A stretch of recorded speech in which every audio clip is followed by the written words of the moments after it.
Morning, everybody. Morning. How we doing here? And West Boca, West Delray, and West Point B. We doing well?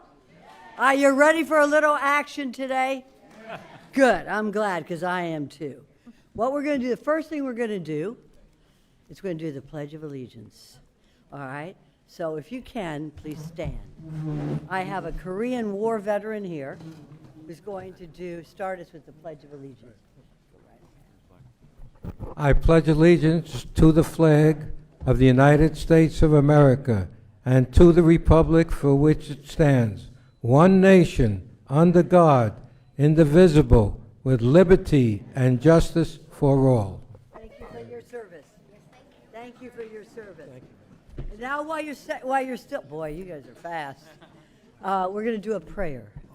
So we're very blessed to have Rabbi Shapiro here today, who is from our area. Rabbi, would you like to come up and lead us in a prayer? Thank you, Rabbi.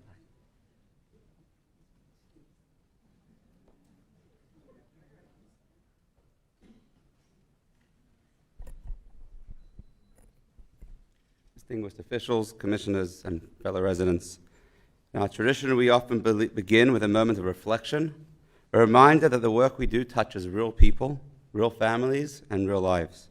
King David writes in Psalms, "For Hashem etzadegeva kanonai," God guides the footsteps of man. It is a universal message. The path we take and the path we create for others truly matter. Today, we share a common belief that every member of our community deserves to travel safely, that every journey, every commute, every school drop-off, every late-night drive should begin and end in peace. There's a simple and powerful truth that wherever a person travels, even when they sit alone in their car, they are not alone. God is with them, watching over them, guiding them, and protecting their journey. May God watch over everyone here today, and may God watch over every single resident in this county. We express appreciation to God and to those who act as servants to God to do their work to ensure that we are safe here. May today's summit bring clarity, unity, and collaboration. May the solutions we develop together lead to safer roads, stronger communities, and greater peace of mind for everyone who travels through our region. May every person on every road feel protected, guided, never alone, and may we all have peace. Amen. That's okay. Thank you so much, Rabbi. It was beautiful. Thank you. Rabbi, you are a resident of Seven Bridges. Rabbi Shapiro is has already opened up, and we are looking for more space for a kabod here in our community. And that's why I asked him to be part of whole transportation conversation really today. I'm going to introduce our panelists, but let me just say something about transportation. They say that transportation is moving people and goods from one spot to another. It is more than that. Transportation is not just mobility from one place to the other. Transportation is connectivity. It's building a community. It's being able to go from your residence to get a cup of coffee in the morning, to do a little Pilates or yoga, or even go to work. How many of you remember riding a bike to school? I do. Today, it's almost dangerous to see kids riding their bikes to school. In fact, the schools are so far away from where the kids live, it's almost impossible for them to ride to school. School buses and commuters and moms in those lanes waiting to pick up the kids. It's become a real difficult situation. And I have to say, it's become close to dangerous. Today on the way here, Clintmore and Jog, there was an accident. I don't know if any of you saw it. I did. There was an accident. Now, we've got to do better. We will do better with your help. So I want to recognize the various groups who are here today, because it's our community organizations that make this engine work. It's not your county commissioner. It's not even all the staff that you see here. It's our community organizations that get organized and come speak with one voice. So I'm going to start with the Alliance. If I could have the head of the Alliance stand up and and everybody hold your applause to the very end. Just stay standing. This is Dr. Lori Vinegar, who is president of the Alliance. We have the West Boca Community Council represented here. If I could have, I saw Sherry here. Where's Sherry? Hey, Sherry. Okay, good, okay. We have the vice president, and I'm sure the treasurer of the West Boca Community Council here. And of course, we have Cobra. And I'd like to have all the Cobra officers stand up, and Mr. Cohen, who's head of their transportation. Thank you so much for being here. I know we have Boca Lago, because I can see you with your T-shirts on. I'll bet you'll have T-shirts. Are you selling them in the back? Okay. We have Horseshoe Acres here. Mark Matthew and the Hermanowskis. Somebody stand up. Let everybody know where you're at. Horseshoe Acres. One of the first communities in the Ag Reserve. And who else do we have here now? You got to let me know. Bridges. All right. We have Bridges here. Stand up, sir, and be recognized. Have the Bridges. Do we have your companion across the street? 7 Bridges? I bet they're on their way. I bet they're on their way. Okay. I know we have another organization here. Okay. All right. Come on, stand up, sir. Don't be shy. West Lakes is here as represented as well. Now, what we're going to do today, and like I said, this is a conversation. There's a microphone here in the front. This is being live streamed on Channel 20 as well as other media outlets. So know that when you walked in, you may be photographed, and your friends and grandkids will probably say, "Hey, look at who's on TV." So that's where they're hanging out, right? So what we're going to do is a conversation, because every one of our streets here in our area of the Western communities is either private, like we have in Horseshoe Acres, city, like they have in the different municipalities, county, like Lyons Road, state, like Atlantic Avenue, or even federal, just like many of the roads that go through different states, like 441 and I-95. So today what we're going to start out this conversation with the Turnpike Authority. Now, it's interesting because everybody knows that the Turnpike is widening. You don't have to have a telephone call to tell you, because you can see the construction, right? Yeah. So where is it being widened? And we know why. We have too much traffic. In fact, by the end of this talk today, there will be 5,000 more residents coming into our area. Okay? And I don't think they're walking. All right? So the Turnpike is being widened, and we have, and I want you to understand that in Tallahassee, in our state government, the Turnpike Authority is a separate authority than Florida Department of Transportation. And so we have today with us members of that Turnpike Authority, and they have a presentation. Let me name who they are. Briella, and raise your name. When I say Briella Gordon, or why don't you just stand up, Briella? You can stand up. Daniel Suarez, Florida's Turnpike Authority. David Schwager, did I say that right? Turnpike Authority. And who else do we have from the Turnpike? We have one other or not?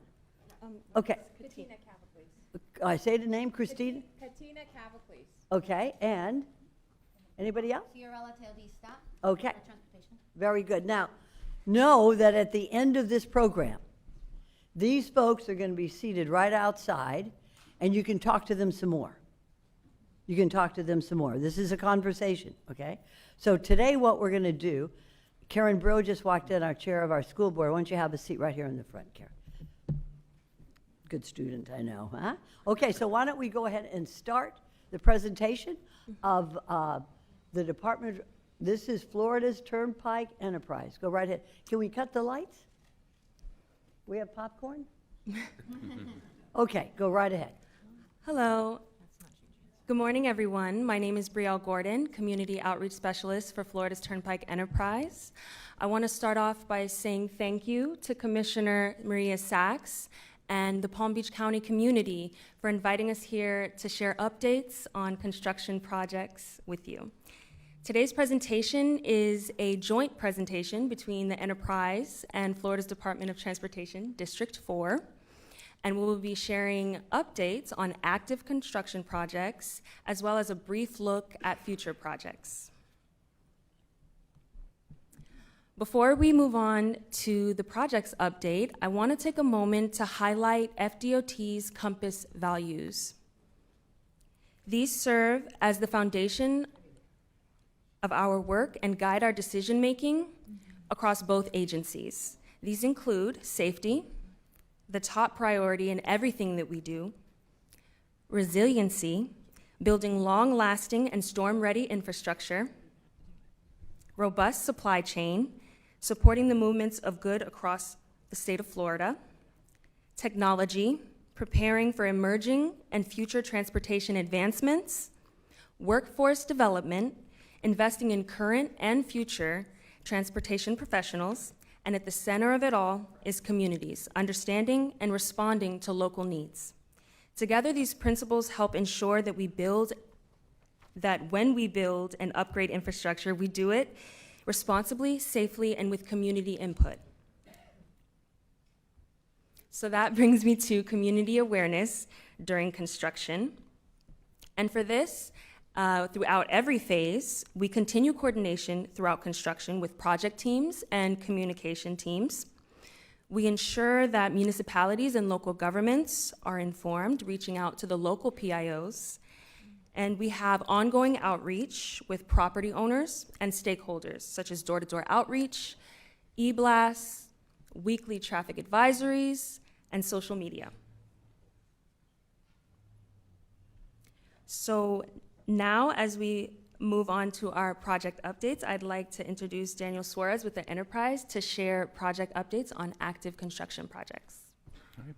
Thank you, Brielle. I would like to begin with an overview of active projects within Palm Beach County District 5.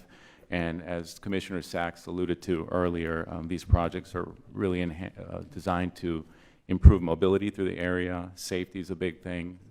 Relieving congestion. It's clear that that's something that's needed in the area, and essentially prepare our roadway system for what's coming in the future.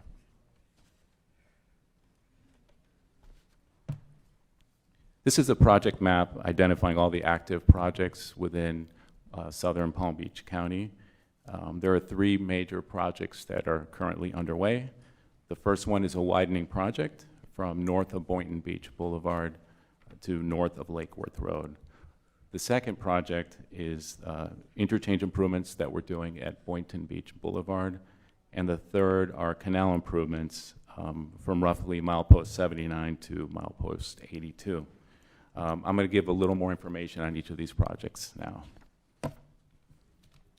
So the first project you see is the widening project from north of Boynton Beach to north of Lake Worth Road. This project is especially important because the turnpike's designated as an evacuation route, not to mention the congestion relief that we're trying to offer as quickly as possible. The increasing capacity helps ensure the roadway can safely and efficiently support both current travel patterns and what we're expecting in the future. After construction is complete, there will be 4 lanes in each direction. The project cost is approximately $170 million. And we're expecting that to be completed late in 2026. And benefits include additional capacity to relieve congestion. It enhances connectivity within South Florida and beyond. And it also included the reconstruction of the Hypoluxo Road Bridge, that I think is a little bit north of the District 5 limits, but maybe several people in this audience benefit from using that road and that bridge. The project also includes signage improvements, pavement marking, signalization improvements, and lighting and drainage improvements. And there are noise walls that are included within the qualifying areas within that corridor. So some recent updates on this project. Construction is continuing to stay on schedule for completion late next year.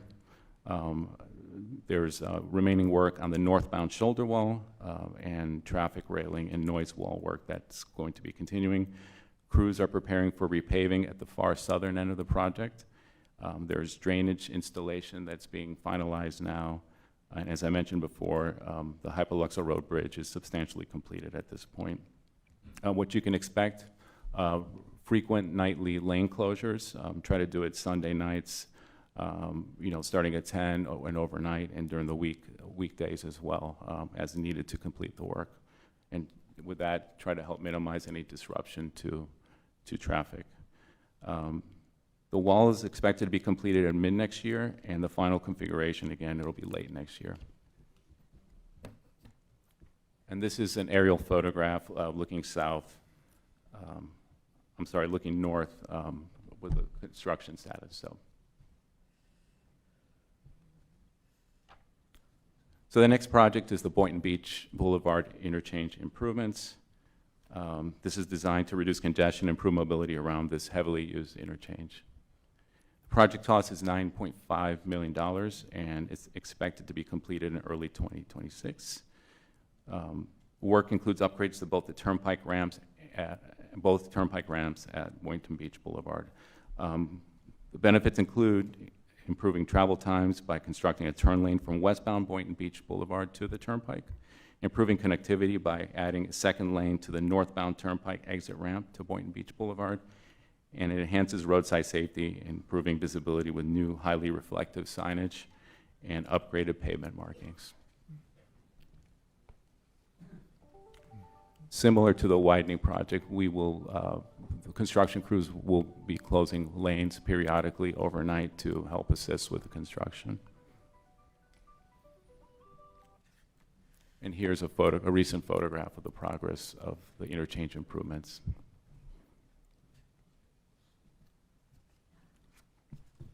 Next, I wanted to talk about the canal improvements we're doing. The main reason for this project is to support the future widening of the turnpike in this area.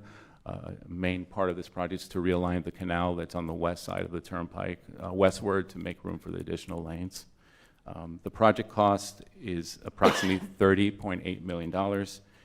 Its anticipated completion date is early next year, 2026, and its limits stretch from milepost 79 to milepost 82. Other benefits of this project, they're stabilizing the banks that are eroded to help maintain this asset well into the future. There are nightly lane closures, just like the other project associated with this project, so it's something you can expect throughout the whole corridor in the near future. Again, they're done overnight to help minimize impact to the traveling public.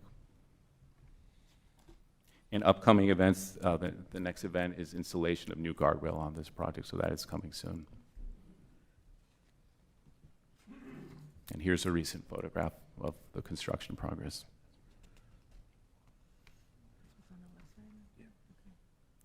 So if you have questions about any of these turnpike construction projects discussed today, please feel free to call our No, we're going to do it right now.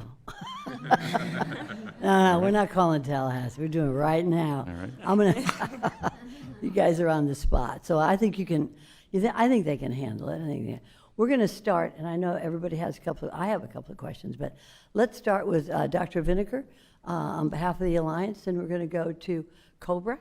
And you can have anybody up to ask questions. And then we're going to go over to West Boca Community Council. And we're going to go anybody else who wants to speak up. I know Horseshoe Acres borders the turnpike. So go right ahead, Dr. Vinegar, state your name and give the question. Just right now, the turnpike isn't one of our main issues. So would you like me to hold off on all the other issues till later? This is turnpike. You got the turnpike people right here in front of you. Well, welcome to the Alliance's home base here, and we'll be speaking later to the other issues. Okay, so you have no questions on the turnpike widening. Okay, Cobra. Excuse me, we do have one more in terms of future projects that we had to discuss before the questions. If No, I think on future projects, let's digest what's going to Okay. happen in 2026, Okay. which is sooner than I anticipated, so that's good. Let's stick right with what's going on. Commissioner Sachs, thank you very much. Barbara Roth, President of COBRA, we cover 55 square miles, and we have 106 HOAs concerned about access to the turnpike, certainly over the Hypoluxo Road Bridge. But one of the questions I've received is during construction, if there is debris left, and we've had some calls from people on Boynton Beach Boulevard, sometimes even blocking their entranceways. Who's responsible for that in real time? Is it the Turnpike Authority? Is it Palm Beach County in some sort of road maintenance? Because we do get frustrated residents, and they call COBRA. Very good. Everybody hear the question in the back? Okay. The question is, if there's, during the construction phase of the widening of the turnpike, when there's debris left on the roadway, who do you call? Who do you call? Okay, go right ahead. Yes. So we do have a maintenance team for that, but when it's in active construction, the project team will take care of that, and you just give me a call and alerting us and bringing it to our attention. Could you give us your telephone number? Yes. And I'll tell you, It's not your cell number, but your office number. And then if you're not able to get it down right now, you can get it after the meeting, okay? Yes, Go and- right ahead, give us your number.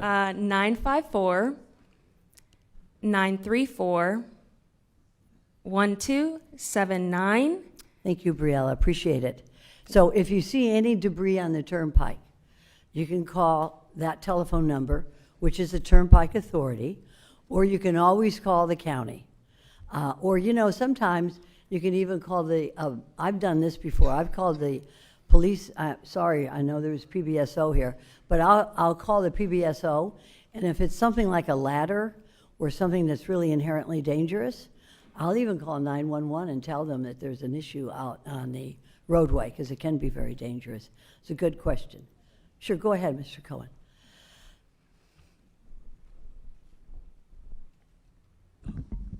Thank you very much.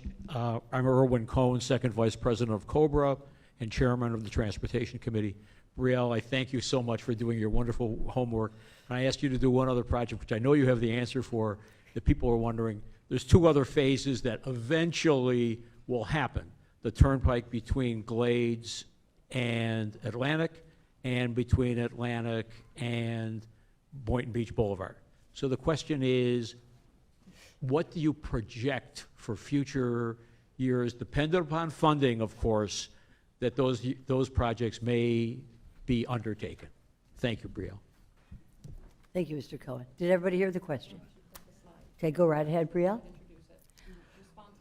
So this is actually one of our future projects, and the anticipated start date for that on the widening project that you're referencing from North L38 Canal to North Atlantic is anticipated to start 2029, and that will continue for approximately 3 years. Okay, hold, Brielle, let me just interrupt you.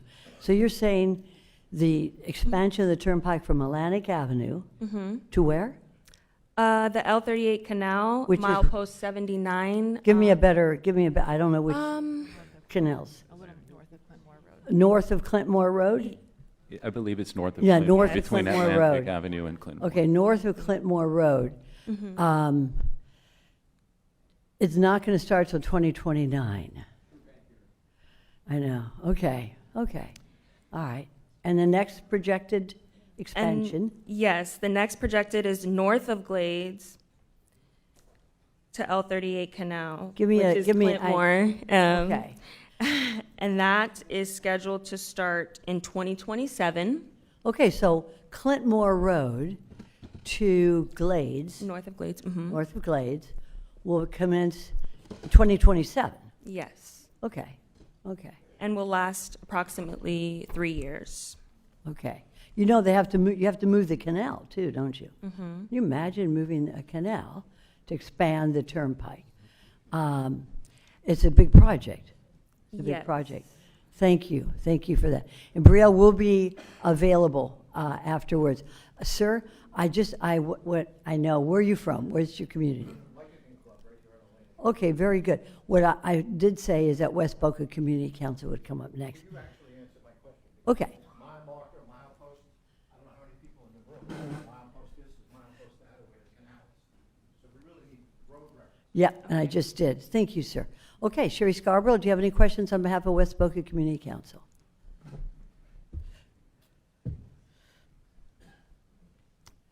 Good morning. Nice to see everybody again. West Boca's battle cry for probably 20 years has been a turnpike interchange on Palmetto Park.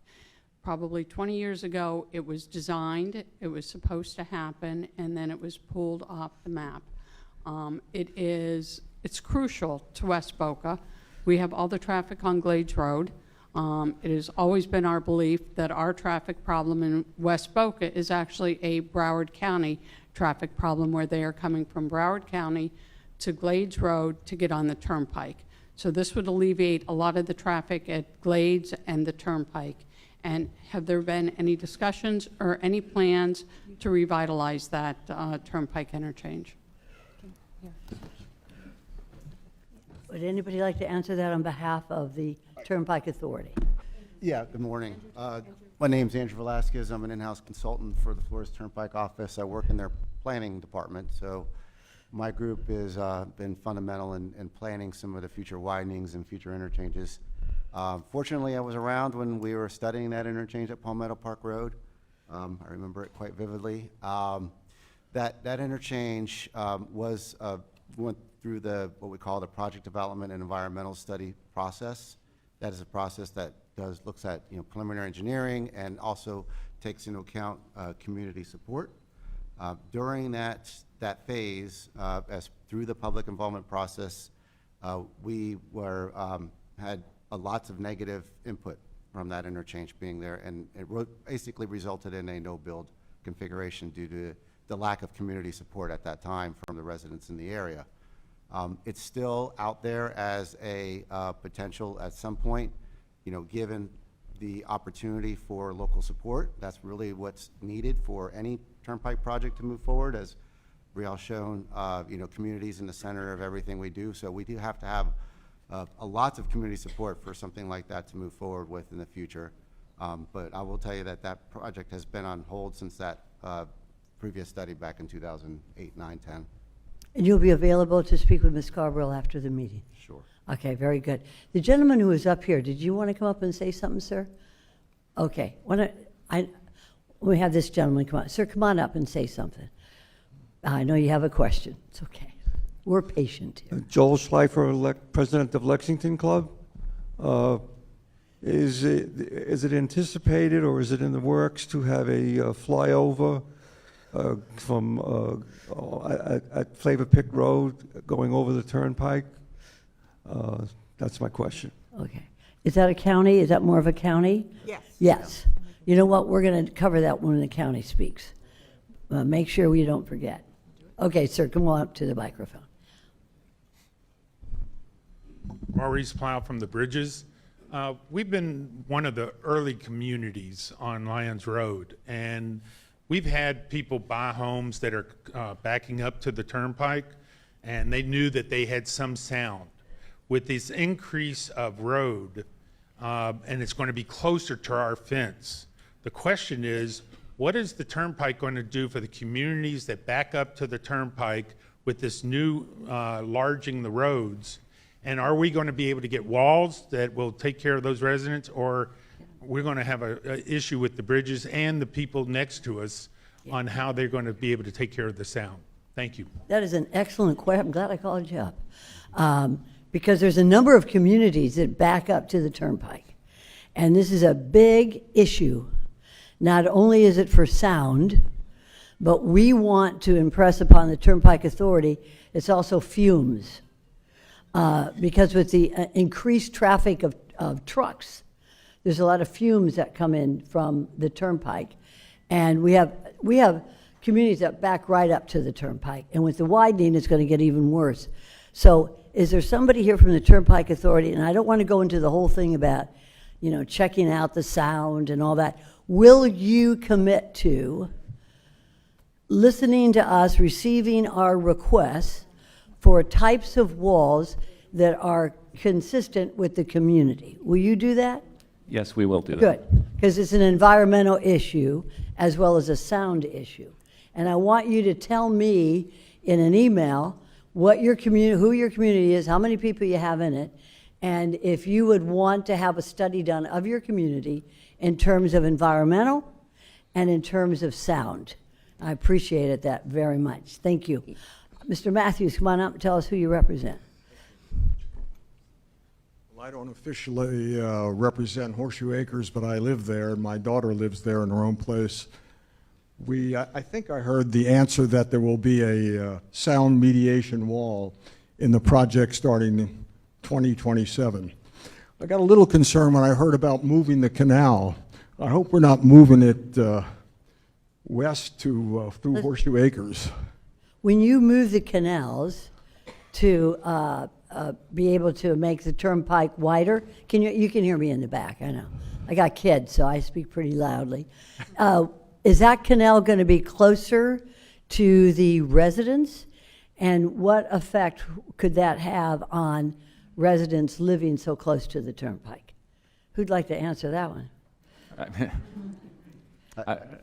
I can answer it very generally, and Andrew, if you wanted to chime in. But yes, it will be moving closer. It will be moving westward towards whatever development is there. Will it have an impact on the residents? I would think it would be negligible.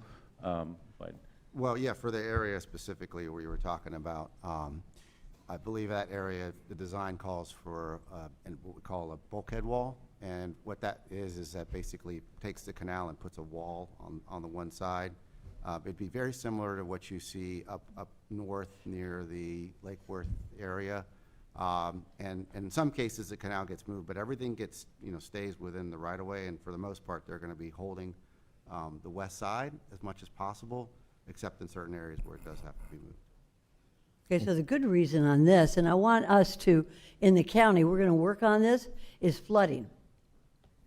These canals were built after World War II to absorb flooding. Now, we all pay insurance, and it's all an issue of flooding, no matter, even though we live in the West. So what I'm going to do from the county point of view, folks from the Turnpike, I'm going to look at, when you move the canal, I'm going to make sure that there's an engineer that will look at it so that the canal absorbs flooding, excess water, so it doesn't come in on the residents who live on the canal. So this would be a good benefit for all of us. Thank you. All right, thank you, Mr. Matthews. Ms. Brill, did you have a question, or you want to do it right now? Actually, my question was covered, but just for disclosure, I'm the chair of the school board, and I'm also a COBRA delegate, and I'm a realtor. And the communities that I serve, Can you all hear her in the back? Oh, school board, you see? Come on up there, Karen, and tell them who you are. Thank you. So I was just sharing with everybody that I'm here as a realtor. I am the chair of the school board and also a delegate of COBRA. And in the communities that I serve as a realtor, the sound is a huge issue for the communities. It's impacting the values of their properties. They hear the sound not only during the day, but with the construction. I think that's something that we really need to mitigate as soon as possible, because it's disrupting the lives of so many people, and many of those communities are seniors as well, and it really is a problem. So that was what I was going to share. Now, with this wall thing is a big issue. And I know we have a lot of retired engineers here and retired lawyers and just people who are professionals. Will you help us research the types of walls that would be appropriate for our area? And I've done a little, study. There's different walls for different areas alongside the turnpike. And it may be that there are some areas that would take a larger wall, taller wall, wider wall. There's so many different types of walls. Let's help out the Turnpike Authority and let them know, and you could give it all to my office and we could put it together, or you could do it directly to the Turnpike Authority. But if you have a suggestion for a type of wall that would be appropriate for your community, help us out. Now is the time to do it, not when it's already up. And those GL communities already have the walls. Maybe it needs a little bit more. All right? So this is a good time, and we're very happy to have Turnpike Authority. Sir, I have a lady here. Would you let her go first? Go right ahead, ma'am. Thank you. Your name and your community. Of course, my name is Evelyn Andrew. I live in a community just across the Turnpike, the Greens and the Fairways. We represent 1,600 units, and we don't have a wall. And my question is simple. How come we don't have a wall? When you drive from Boca to Fort Lauderdale, you see that all the communities are protected already by a wall. So that's the first part of my question. The second part is, are you going to protect us with a wall before to attempt to do any construction? Because it's already, as you said, it's already very noisy right now. I cannot imagine during the construction. And the fumes and everything, the trucks. So that's my question. What is the schedule? Build the wall and then do the construction, or do the construction and then the wall? Because we are talking about probably 2 years. Who'd like to answer that one? I'll give it a shot. Go right ahead. All right. So it depends, but typically the walls are part of the construction project, so they happen at the same time. So to answer your second question, the first question, whether a stretch of the turnpike qualifies for the wall is determined early on in the planning process, sometimes years before the design and the construction actually happens. And there are a number of factors that go into it, noise just being one of them. So I would suggest with your specific area, you can reach out to Brielle or any part of the community outreach team. And we can look specifically at your area, and we can get back to you with your specific concerns. Thank you for your answer. The first part of my question is, was why we don't have a wall right now? I can just say this, because I've fought this battle when I was in the Senate. Let me just say this. We will get a wall. Okay. Mexico's not paying for it, but all right. We will get a wall. We will get a wall, okay? Perfect. But Thank make you so sure at the end of today's that you give them your contacts, okay? And get their contacts, because we just have to have a voice. You know, the Turnpike Authority's in Tallahassee. Where does the Turnpike end, folks? Orlando. All right? So we got to have our voices heard. We got a lot of community associations here. And so this is something that we got to help these folks out by letting the folks in Tallahassee know the funding has to be there to build. I'm very serious about this because I've lived on the Turnpike for 40 years. And we need to get the wall. And I'd like to see that, and folks, I know you don't have, you know, you'd like to make us all happy, and I know you will, to have that wall built even before the construction begins. So we're going to move on that. Thank you very much, ma'am. Sir, thank you for giving the lady the preference. Good morning. My name is Gary Brown. I'm president of the Trends of Boca Raton. Of course, you know where that is not, so I shall tell you. We are just inside the Palm Beach line. We run, let's just say it this way, between Lyons Road and Boca Rio Road, 360 units. I'm also on the Planning Commission recently, so I'm a newbie. I'm learning a lot of good information from Palm Beach County. And before I go any further, I just want to commend all of you for being here and for Commissioner Sachs for getting this venue done. Because I can see, look what's going on here. I mean, we need community participation. This is a wonderful program because right now we are in critical condition of what's going on.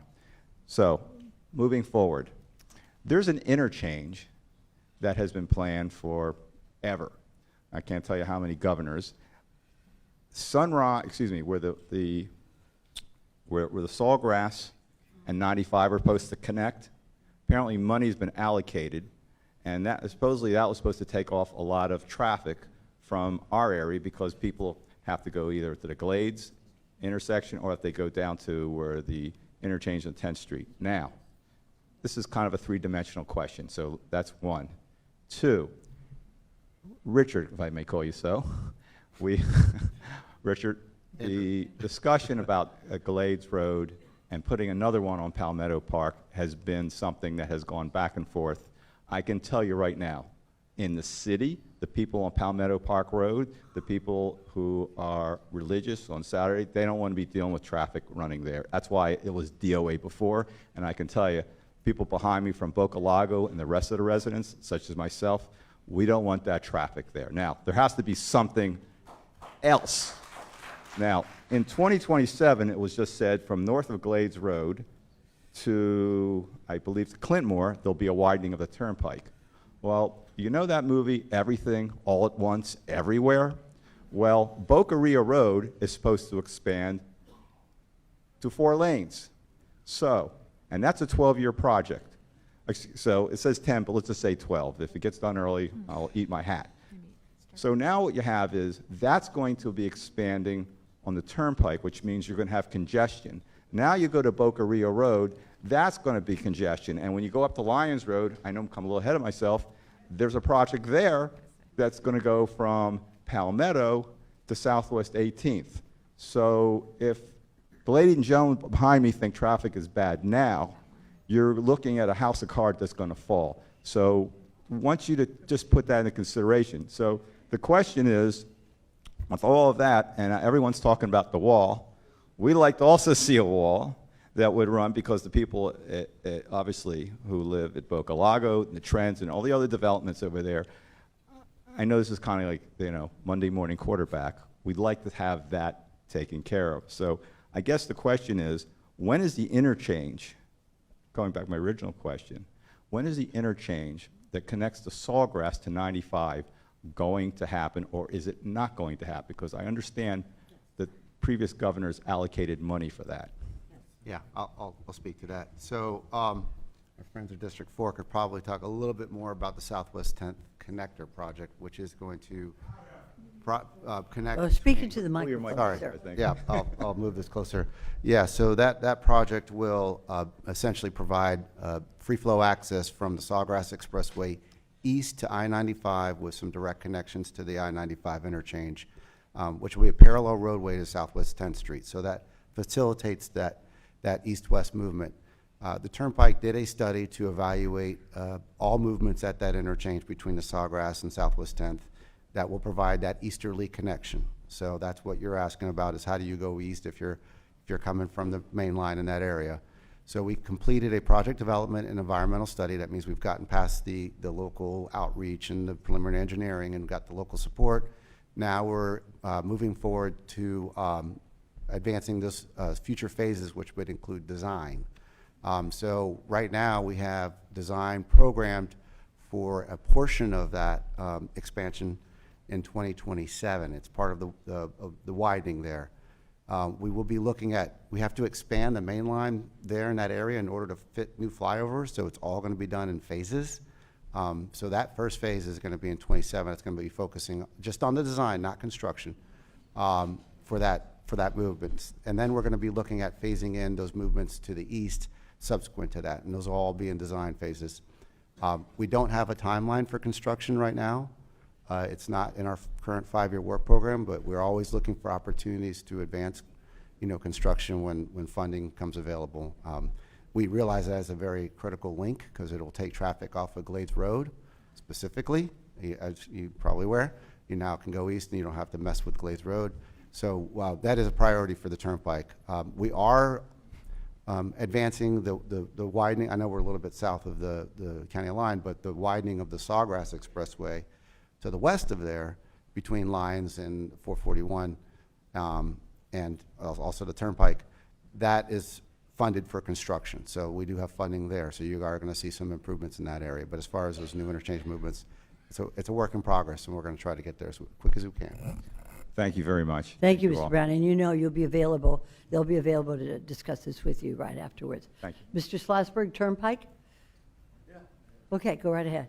Then we're going to go on to FTOT. Good morning, everyone. Commissioner Sachs, this is a great opportunity to present to the community what's going on out there. And the question I have is that I was the representative for 12 years.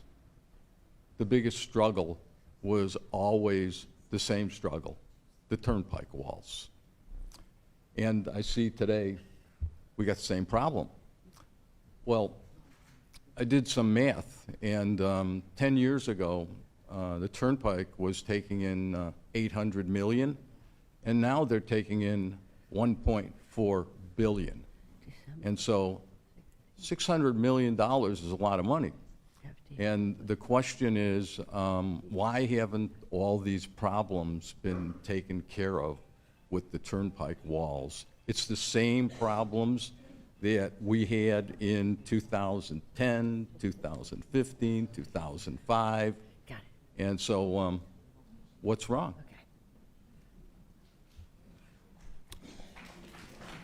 I could probably maybe address some of the And also, I challenges. wanted to know Yeah. one more thing. Second part of the question is, what percentage have the tolls gone up in the last 10 years? In other words, when you get on at Glades Road and you get off at Atlantic, what is the percentage increase in the last 10 years?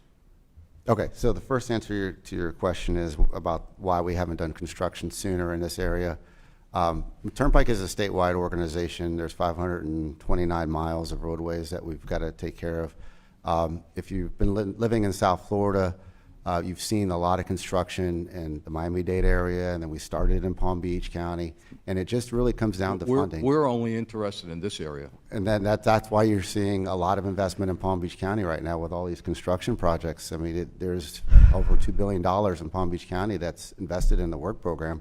It just takes time. These projects are very large and complex, and they take a long time to move forward through the process. It's been the same problem for 15 or 20 years. Fortunately, it's going to be under construction very soon, if it's not already under construction. You know, that's what the team is here is talking about, some projects that are now under construction. Let me And commend the other part of the Representative Irv Schlossberg. And folks from the Turnpike Authority, you may not remember when Representative Schlossberg served in our Florida House. He was extremely a strong advocate for highway safety. Fought 7 years to get a mandatory seatbelt. Can you imagine? You didn't have to put your seatbelt on years and years ago. It was because of his efforts. Also, the guardrails, the safety of our guardrails is because of Representative Irv Schlossberg's work.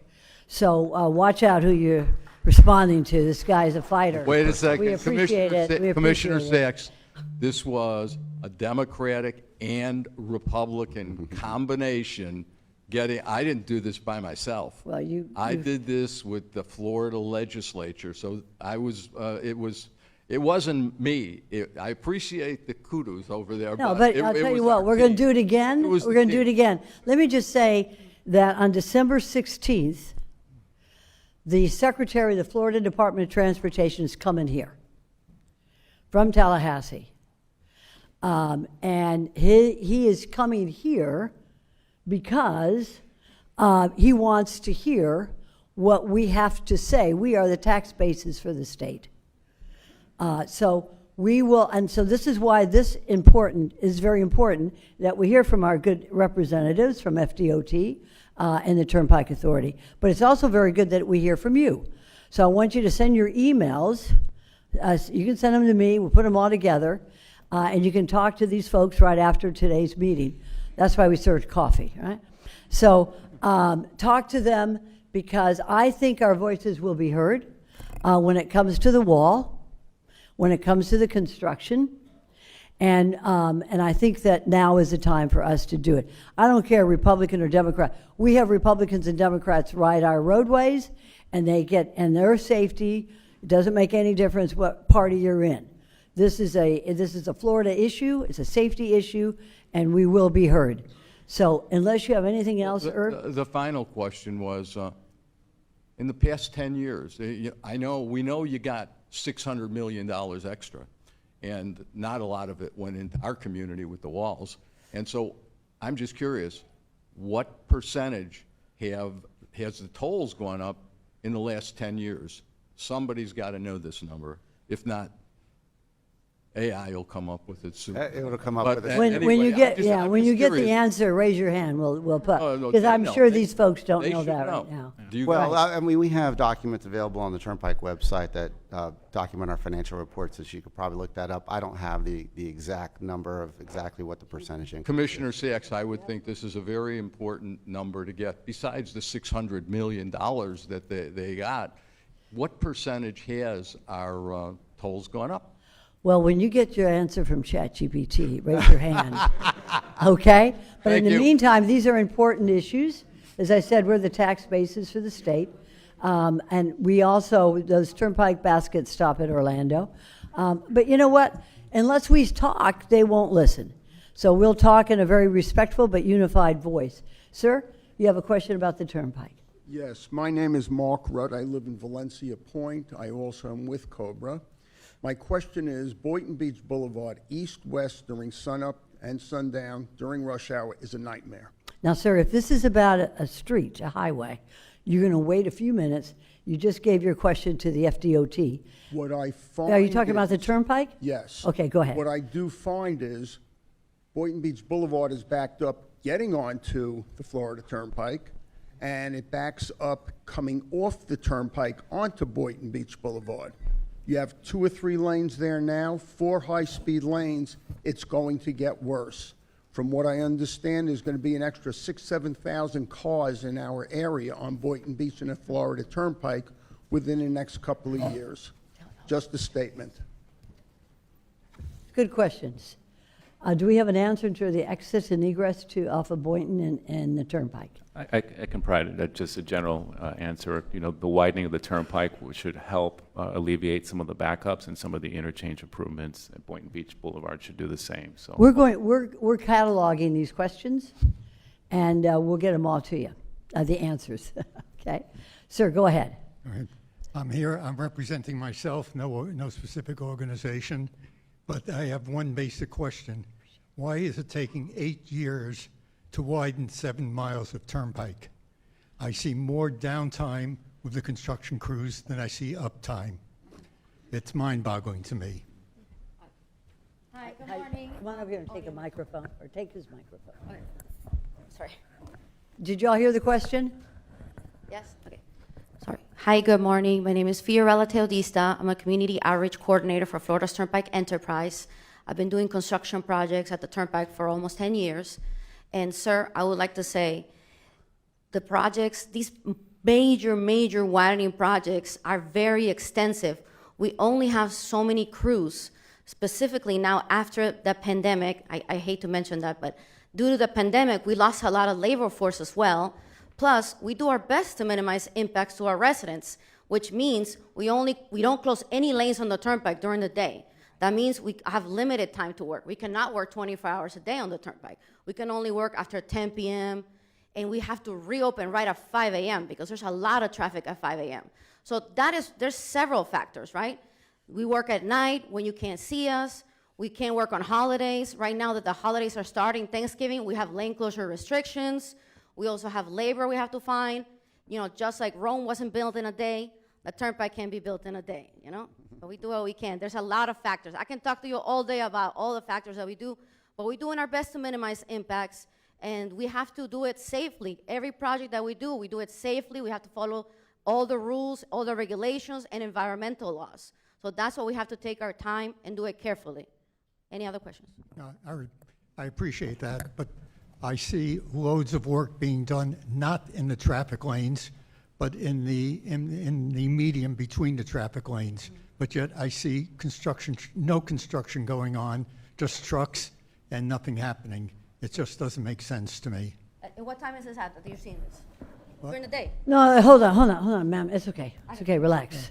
What we're going to do is this is a good point, and it's frustrating, and I find it frustrating. So we're going to find out if we can't do things a little bit faster and work at night more.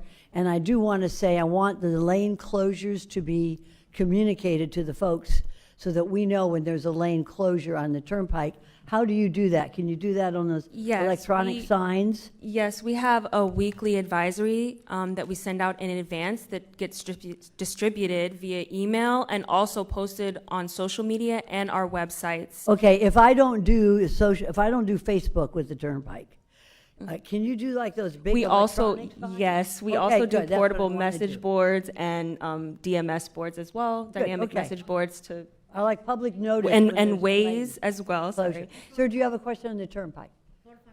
Yes, sir, come right up. And then we're going to move on to FDOT and Atlantic Avenue. Hi, my name is Edward Wyman. I'm the Vice President of the Board of the Fairways in Boca Lago. And in furtherance of some of the other questions... Get a little bit closer to the I'm microphone. sorry. And in furtherance of some of the questions that touched upon Boca Rio Road and the Turnpike, my question is very specific. I thought someone would ask it, but they didn't, so. From Glades Road to Palmetto and 18th Street going south, is there a set or sort of or maybe date where Boca Rio Road, where it's going to be widened there, and the Turnpike, where it's going to be widened there, set yet, or approximately set? Just the dates for This is a that. good question on Boca Rio Road, because that's a county road. I'm going to leave that up to the county folks.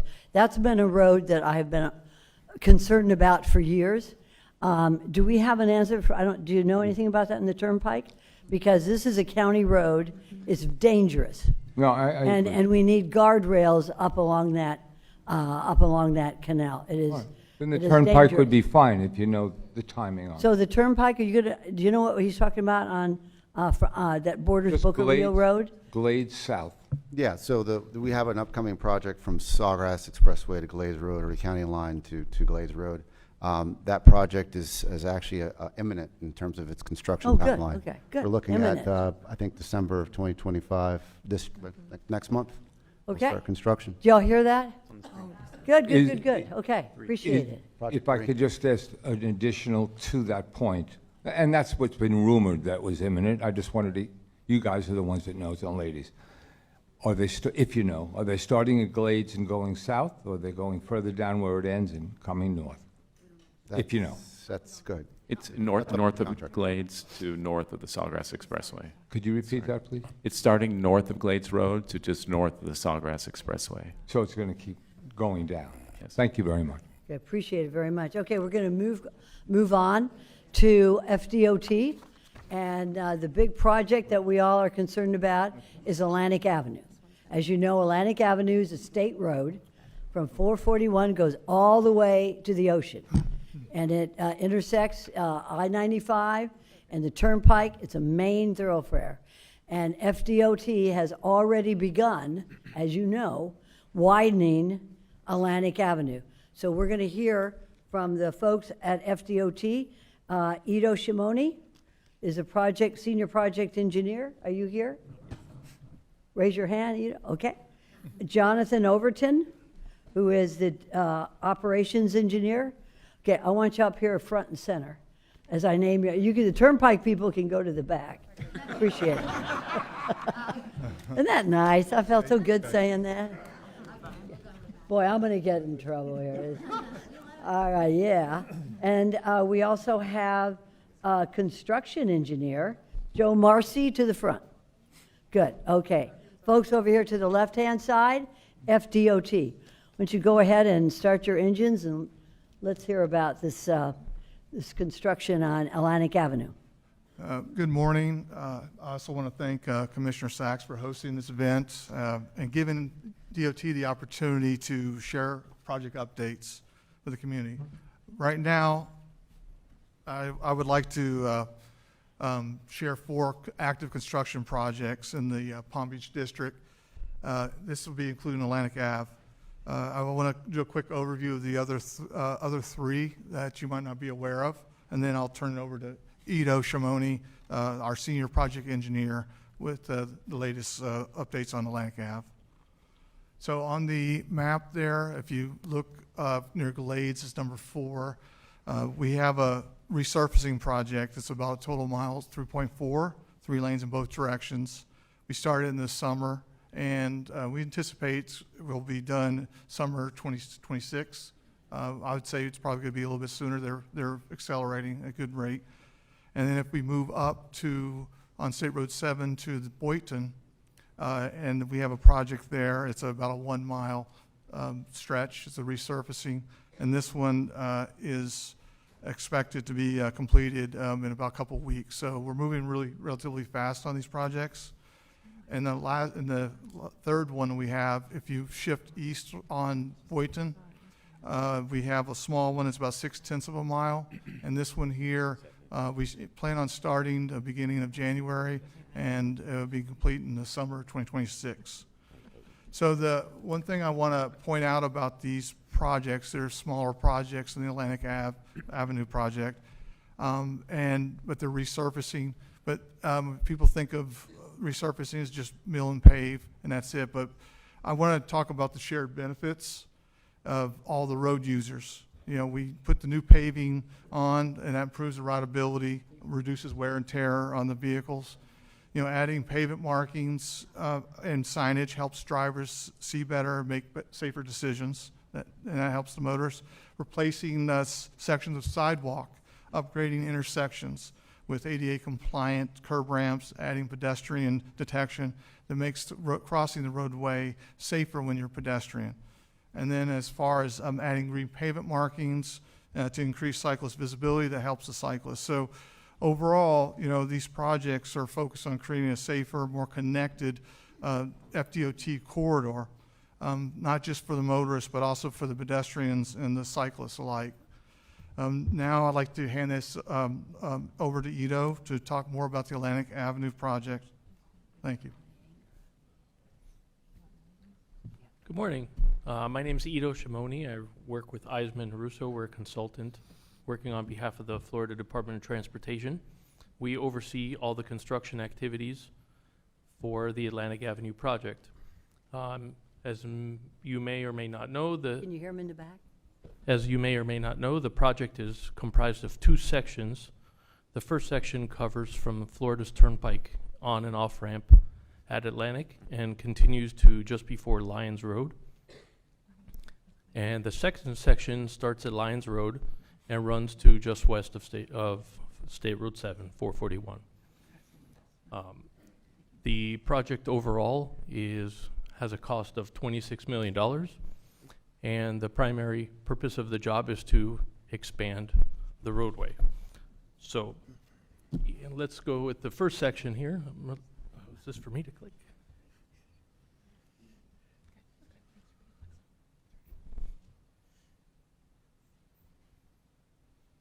Okay. During the course of the project, we have traffic closures during the daytime and at nighttime for paving operations. And we do have some sidewalk closures in the area in order to construct the project.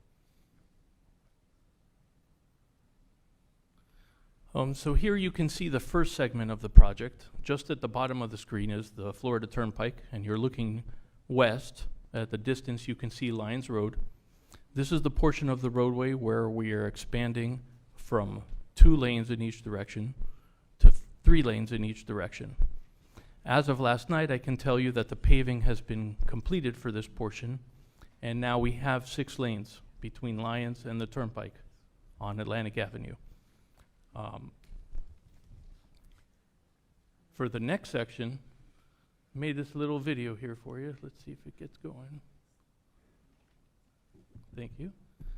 You can see the progress of the widening and construction on Atlantic Avenue west of Lyons Road. On the far left, you can see the canal that we have relocated to the south. You can see the wider area is the new roadway construction that we have already done. Very soon, we will be shifting the existing travel lanes on the old Atlantic Avenue onto the new roadway, and we will be building the north portion of the road. Included in this construction is new sidewalk paths on both sides of the road, improved access to the businesses and community, the businesses and the side streets. And one of them is the Our Lady Queen of Peace Church. It's coming up on it right now. And you can see several other businesses there. One of the commitments we have to the community is to maintain access to all these businesses throughout construction. We are continuing to uphold that throughout our construction activities. And as we near the west end, nearing 441, you can see the developments going on around us. We're also working with the developers to maintain their access and keep them building as the community grows in the area. As we approach 441 here, you see that the asphalt surface looks pretty dark there, right? So that shows you that pavement has been recently done. So, cover that a little ahead of myself, but here we see State Road 7. One of the improvements of State Road 7 that the community asked for, and we've provided here. You can see here, this is looking southbound on State Road 7 at Atlantic. We have completed the construction of the dual turn lanes northbound to eastbound Atlantic Avenue. Now they're not ready to be opened yet, but sometime in the middle of next year they will be open in conjunction with the widening of Atlantic Avenue. I can also tell you that the current phase is ahead of schedule, and we're very excited about that. So are the developers and the community. In addition to the Atlantic Avenue project, District 4 has some upcoming improvements on Atlantic Avenue. The next section, which covers from Florida's Turnpike to east of Jog Road, is in design phase and is anticipated to start in 2029. 2029? Yeah.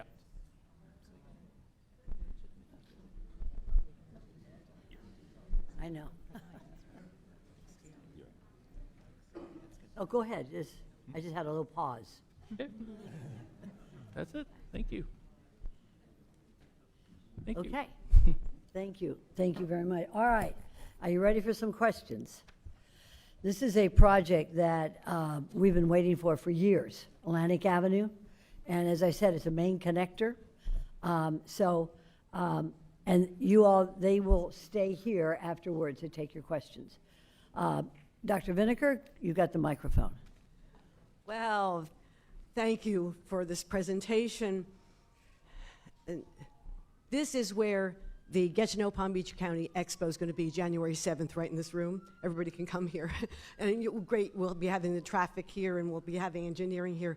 We are very concerned about all of this widening. It's great that it's happening. Just a few things. We are the epicenter of the senior population of the south area of Florida here on the East Coast, and these lanes are a bit confusing as construction's going on. I understand it's being expedited between 441 and Lyons Road, but the temporary lane changes are a little confusing, and it looks like there were more barrels on Lyons Road with the Project East, south of Atlantic Avenue. There were more barrels on that road than there are on this West Atlantic Avenue construction site.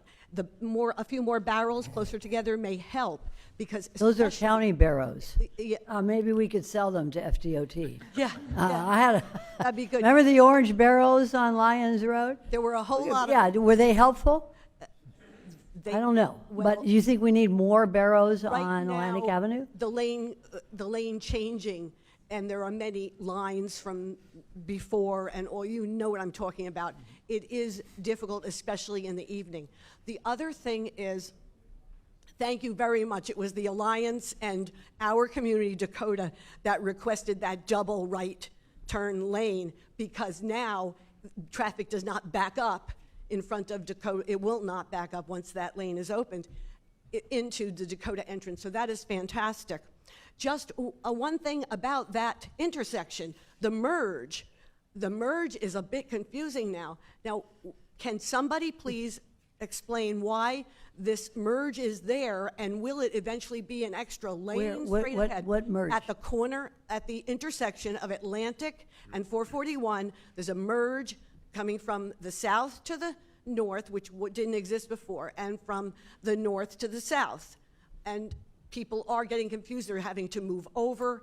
It is a strange traffic pattern that usually we don't see. Okay, so that's the other thing. Could we have an answer So to if you that? could answer that, About the, what is it happening? emerging from, Atlantic to 441. So the primary concern there is this is something new, because when you travel northbound on State Road 7, it's 2 lanes. But as you get to this area, it opens up to 3 lanes. And that's what we've done. We've opened it up to the full 3 lanes. So it's going to take a little adjusting to for the area, knowing where the lane opens up. But it's an improvement to the area. It's an improvement to the traffic flow from there to the north. And it also realigned the travel lanes in the southbound direction as well, while you're seeing the same thing. Will that be completed? I know what Dr. Vinegar is talking about. At the end of your construction, will that be a lot easier for folks to merge from Atlantic to 441 and vice versa? Because you're not done yet. You're still working that area. Right, because Atlantic Avenue is still 1 lane right now. Okay. In each direction. Give us a date. Not fully open. We're anticipating the late summer of next year for this area will be in closer Completed. to the final configuration.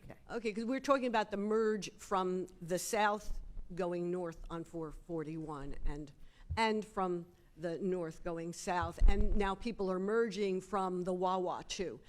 By the way, the infrastructure that's more than 20 years old, probably the sidewalks and all on the west side between Atlantic and down to Clintmore, maybe that can just use a little bit of attention because they are a little uneven, and the infrastructure's in front of the communities there. There's some potholes where the entrances are, which is State Road area. And thank you to John Mattinson, who's been working on this, and hopefully by December 15th, we'll have those potholes fixed.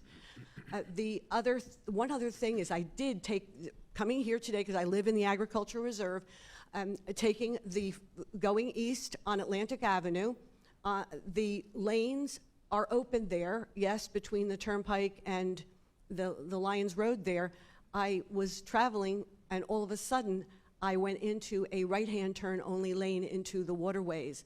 It appears that that lane does sort of disappear and you need to move over, so maybe some signage there might help right now, because that was a little unexpected today. Thank you, Doctor. Okay, thank you. Thank you very much. Sir, right up to the microphone.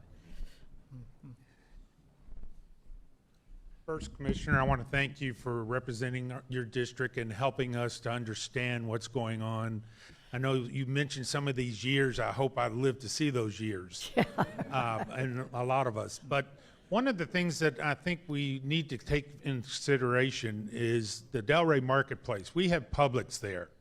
And when we just had the small 2 lanes, or on each side, people did U-turns to go back west or east. Now you're going to have these 3 lanes, and the question becomes is we all use the Publix at Delray Marketplace. How are we going to take care of those people instead of them having to go out on Lyons Road to come out?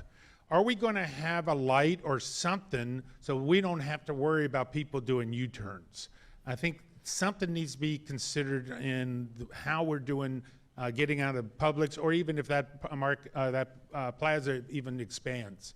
So if you could give some kind of answer. Yeah, to that's that. a good question. There's a lot of congestion on a Delray Marketplace, and I think that this is something that we need to look at a little more carefully, because there's Delray Marketplace, and we don't have enough lighting. And I apologize, FP&L couldn't be here today, but I'll give you all a report if you left your email here. We need better lighting.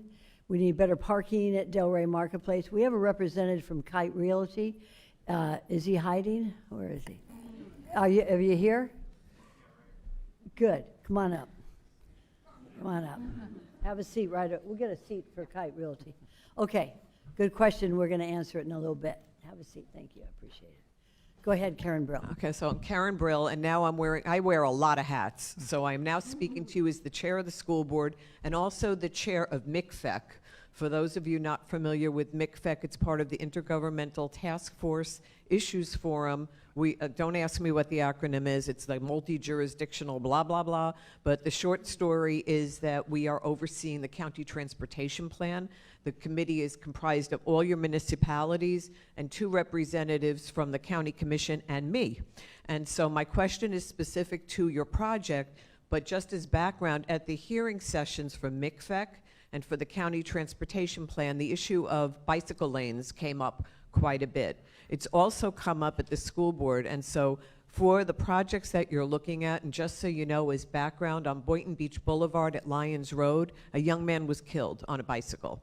And so what I want to just ask, if you're doing anything about it and put it on your radar, is that the people in the communities are asking for bigger bike lanes, or somehow to have them either, you know, I don't know how you can work it with the sidewalks, but like Boynton Beach Boulevard, I know that going from Lyons to 441, as well as Boynton Beach Boulevard going to the to Palm Isles, we've got a middle school, we've got a high school, we've got a charter school.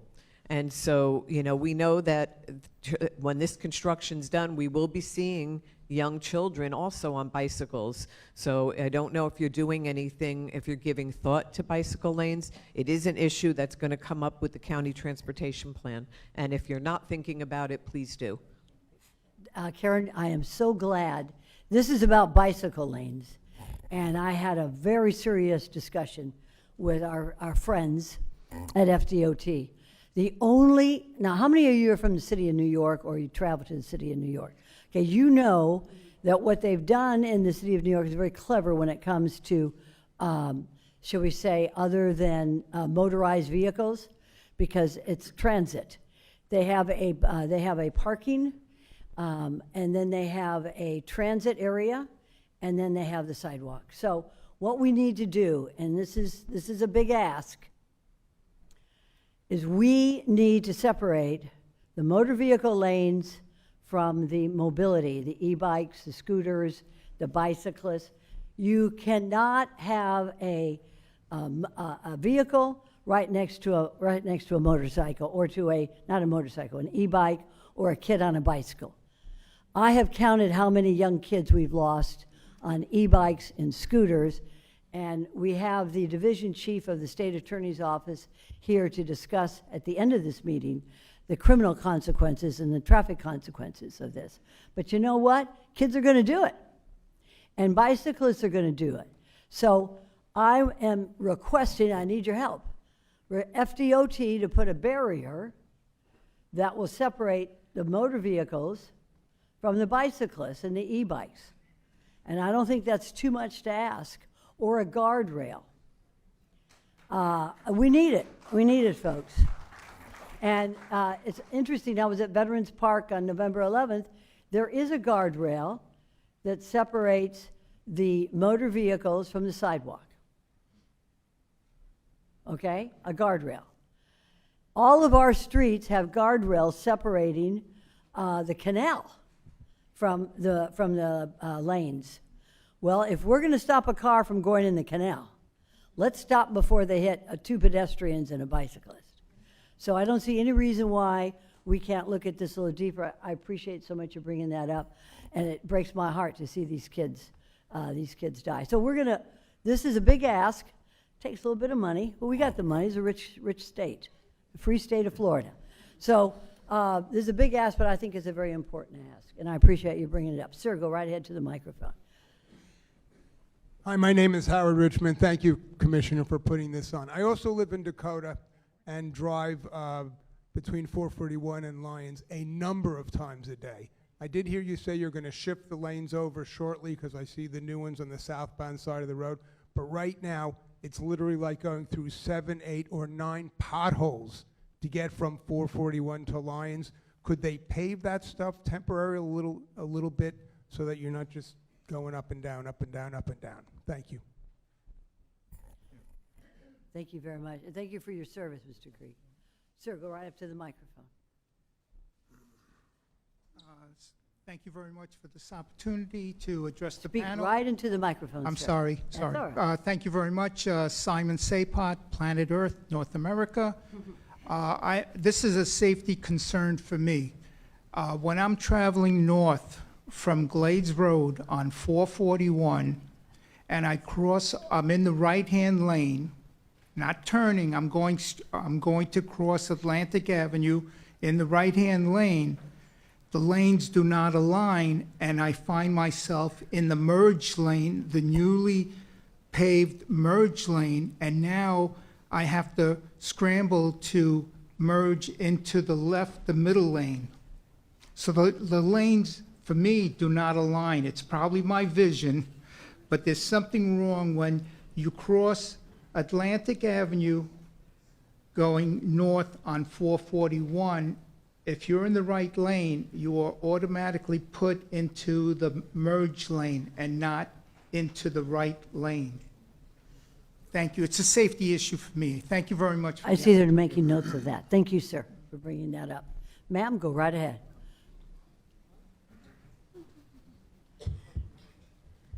Thank you, Commissioner Sachs, for the summit. I have a question concerning Glades Road. My name is Judy Brightly. I represent the community of West Lakes. We are 178 homes. It's a senior community. We cannot get out of our community. The traffic on Glades Road is so horrendous. We sometimes wait 15 or 20 minutes to get onto Glades Road. So what would solve that issue? Engineers over here on the table? Give me an answer. Oh, are you asking me? No, I'm asking the okay. engineers. I'd like to. How do we solve that? I know, don't say anything, Mo. Don't, Mo, I don't want you to say anything. I'm asking our engineers on Glades Road. What will solve that issue, that problem? It is a problem. Gentlemen, do you have any? Go ahead. Yeah. My name is Jonathan Overton. I'm with FDOT, District Traffic Operations. I'm not familiar with the particular intersection you're talking about. I'm certainly willing to look at it. It could be any number of things that's causing the delay there. Could she speak to you after the meeting? Absolutely. Okay. Absolutely. Yeah, it is a problem. Will you stay till after the meeting and you can discuss it? Yes, thank you. I would like. Okay. Thank you so much. Good morning, David Schulson. I'm the Cobra delegate from Valencia. David, I need you. You usually Okay. speak louder. David There Schulson, you the go. Cobra delegate from Valencia Reserve. Good. And it's just a bike lane follow-up question. I believe there are dedicated bike lanes on Boynton Beach Boulevard from 441 to Lyons, and I do not believe there are dedicated bike lanes on your expansion of Atlantic from 441 heading east. If I'm correct, why were bike lanes included on Boynton Beach but not Atlantic? They are included on Atlantic Avenue. Oh, they are going to be on both directions heading east and west? Yes. Okay, thank you. Thank you, Mr. Joseph. Sir.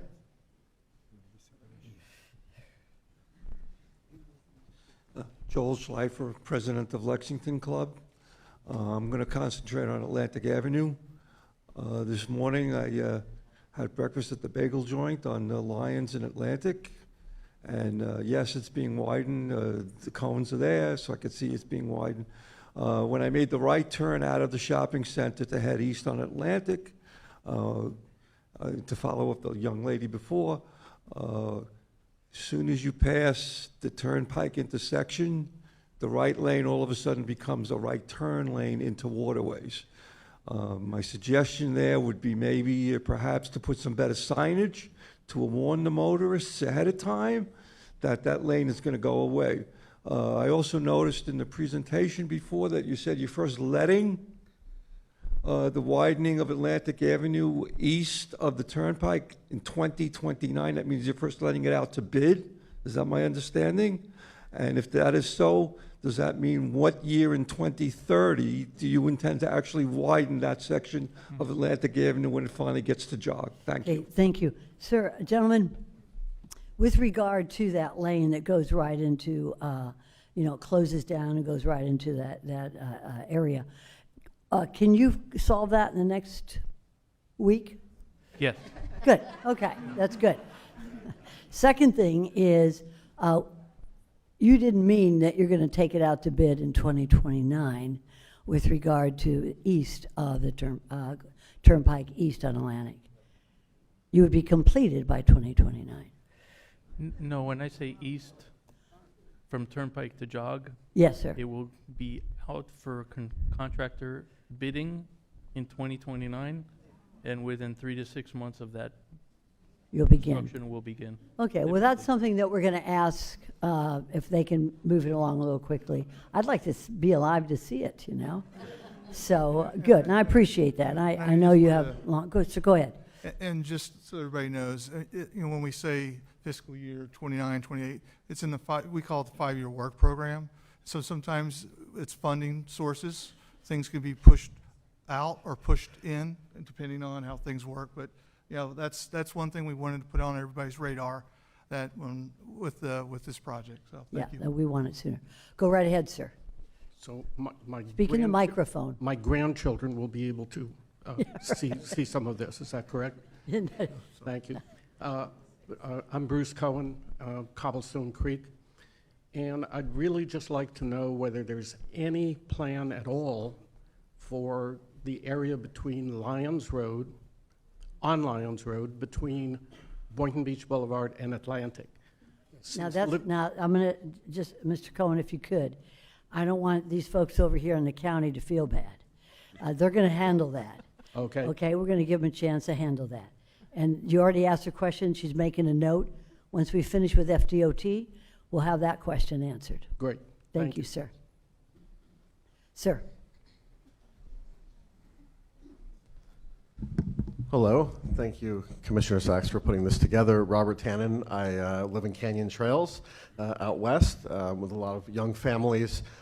We moved there so that I could have a feel with our family what I grew up in the 80s in Wellington. We all rode our bikes. We were comfortable, and we got that feel when we moved out there. My oldest son just started middle school at West Point Middle. He rides his bike every day, which is great. The one thing I bring up, and I wrote in to the commission a few times, and I think maybe this is a result of me and many others writing about the various problems. There's one small stretch of Acme Dairy Road where the sidewalk directly meets the road. Now, all the kids ride on the sidewalk, which is great. I don't really want them riding in the road. But this one small stretch, I'm requesting on behalf of the community that we put up 10 to 15 of those white flexible delineators.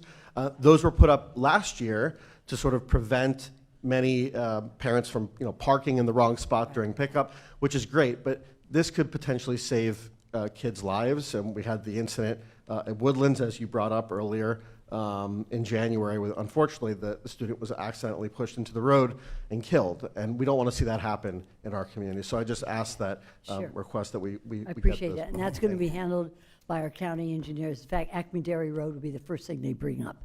Sir, do you have something on Atlantic Avenue?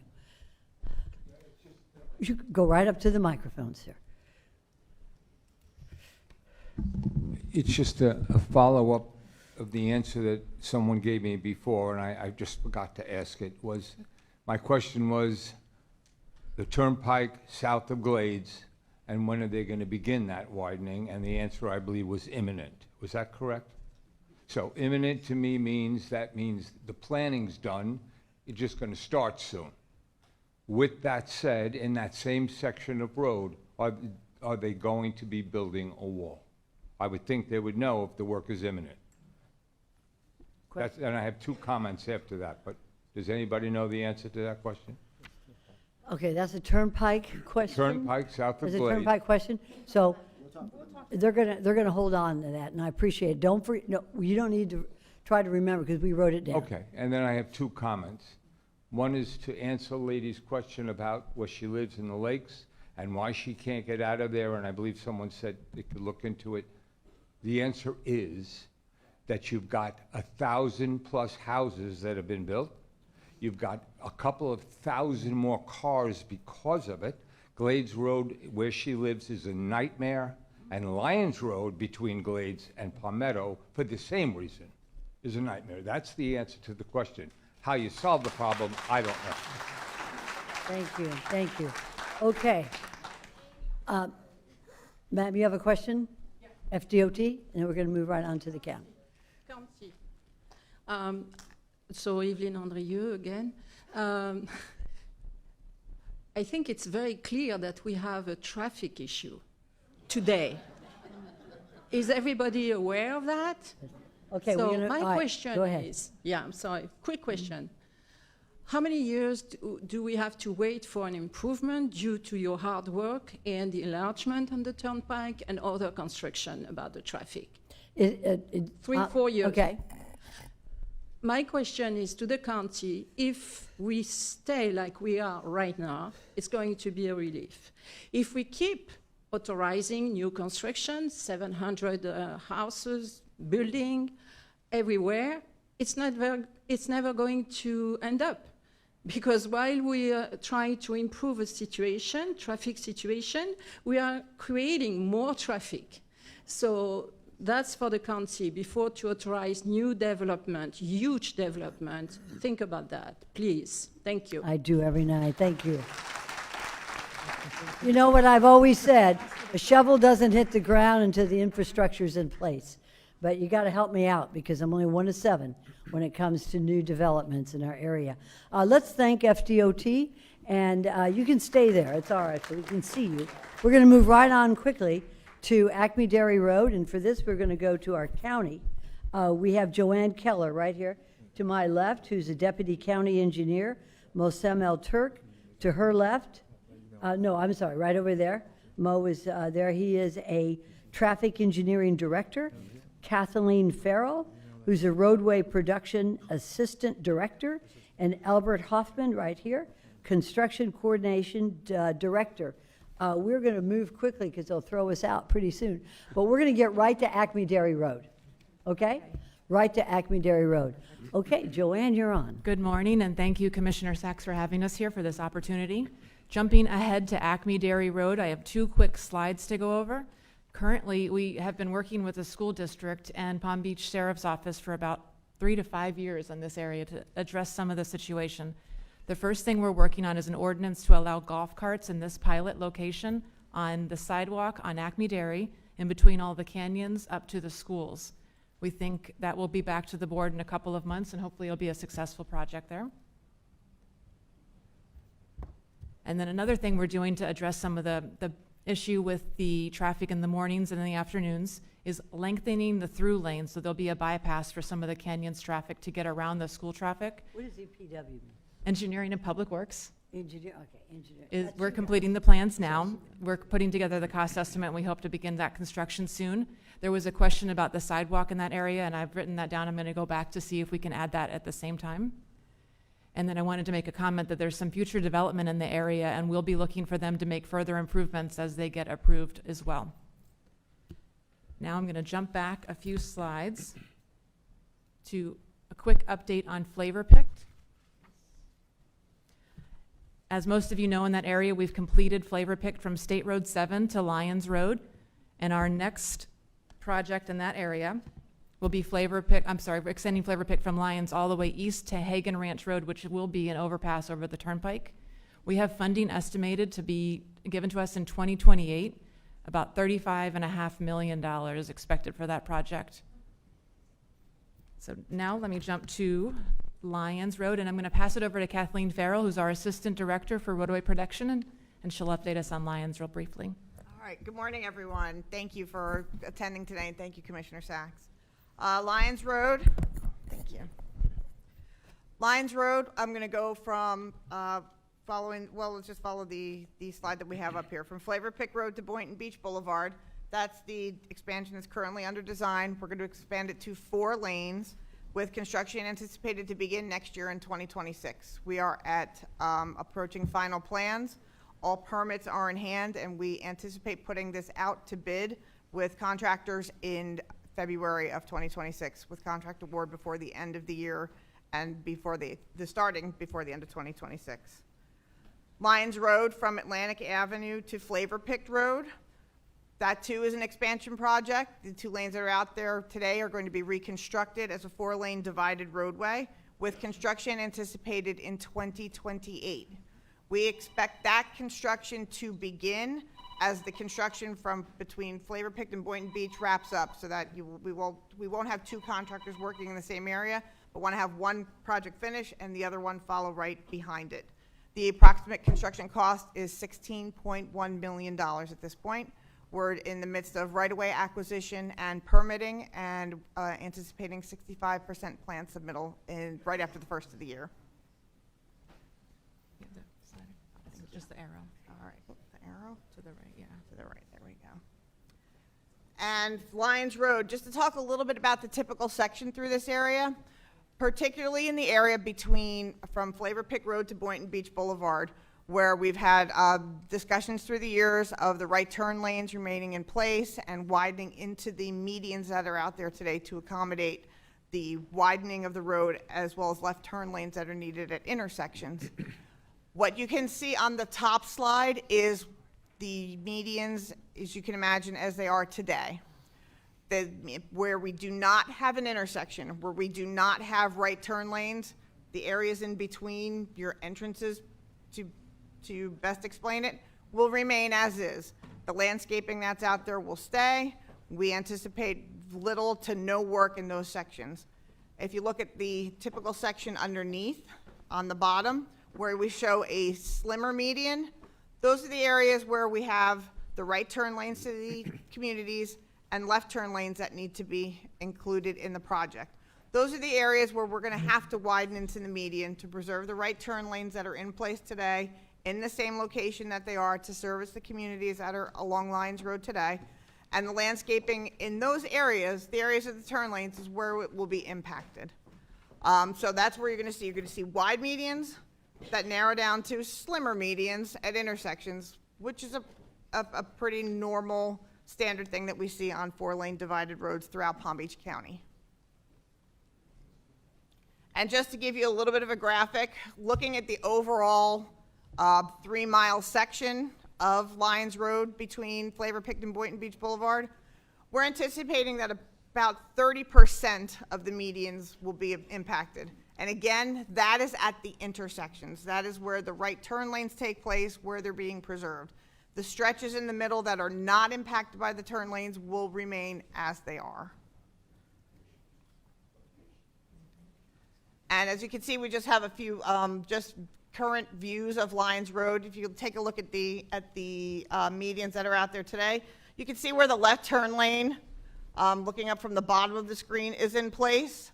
That's where the slim medians are going to look like, where we go from the 22 to 24, 26-foot medians that are out there today to the narrower locations where the turn lanes are. That's what it's going to look like.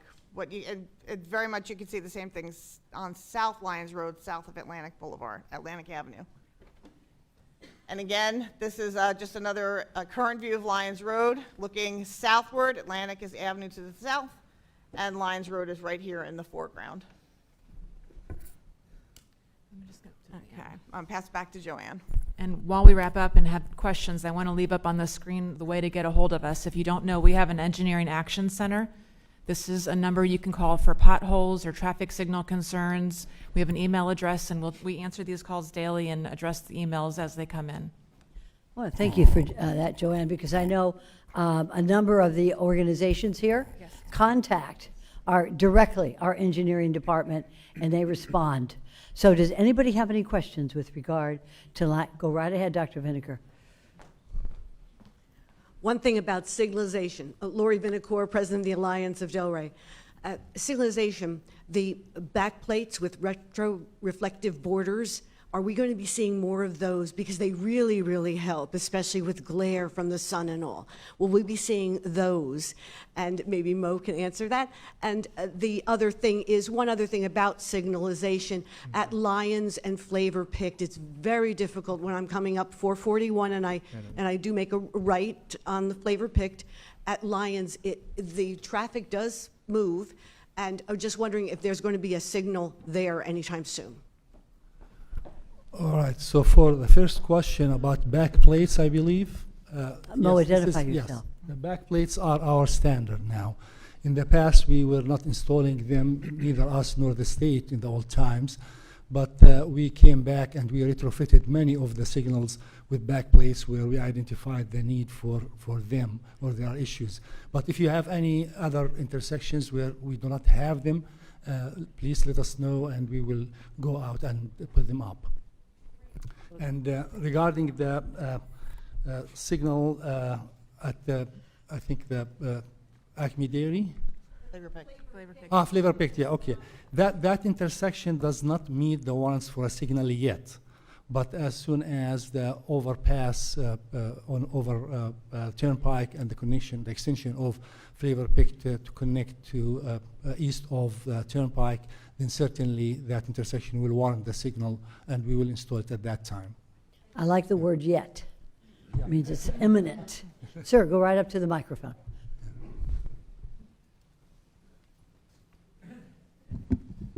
Commissioner, thank you for organizing all of this. This is going to sound a little tongue-in-cheek, but I absolutely mean it. Please stop improving access to Lyons Road until you fix Lyons Road. Can you give us the area specifically? Sure. We're south. I'm from Boca Lago. Okay.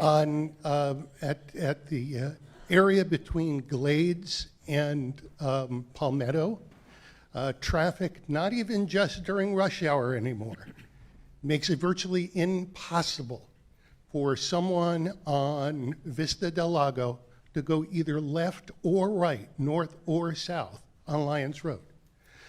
The intersection just south of us has a don't block the box. The intersection just to the north of us has a fully operating traffic light.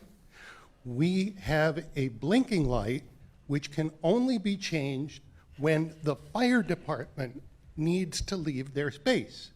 And I have seen twice in the last 6 months where the fire department could not get on to Lyons Road because even with the light in their favor, the intersections are blocked. I absolutely agree with you, and I have been out there numerous times. I'm not an engineer, but something has to be done, and this is what I would suggest. Those of you from Boca Lago or anybody here who drives that area of Lyons Road, we're going to have a meeting out in your area. We're going to bring our engineers out because we've got to do something. I'm not quite, that was built years and years ago, and it just is not safe for all the people who are living there today. And I don't know, there's an engineering solution to everything, okay? There is, all right? So we will figure it out.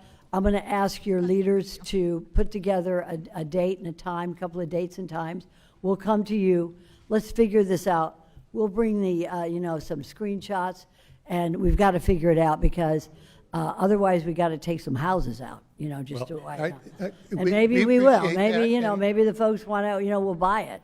We appreciate that. Yeah, but something's got, and I absolutely agree with you on that. I just with respect, I have personally written about this 3 times to to various county entities over the last 5 years, and have not even received a response. But I think that let's do this. We have a problem. Let's find a solution. The engineers are the only ones who can really work with you and me in the county commission to get a safe solution to that problem. It is a problem that's been festering for years. I'm not going to name any names, but whoever designed that was thinking of something else at the time. Yeah, but anyway, yes. And we've grown too much, but it's really landlocked there, but there's a solution to it. Yep. So your leadership, contact my office. Let's get a couple of dates that are good for you. I'll check with our engineers, and let's get a solution. Very good. Okay? Thank you. Thank you for bringing it up, sir. Come on.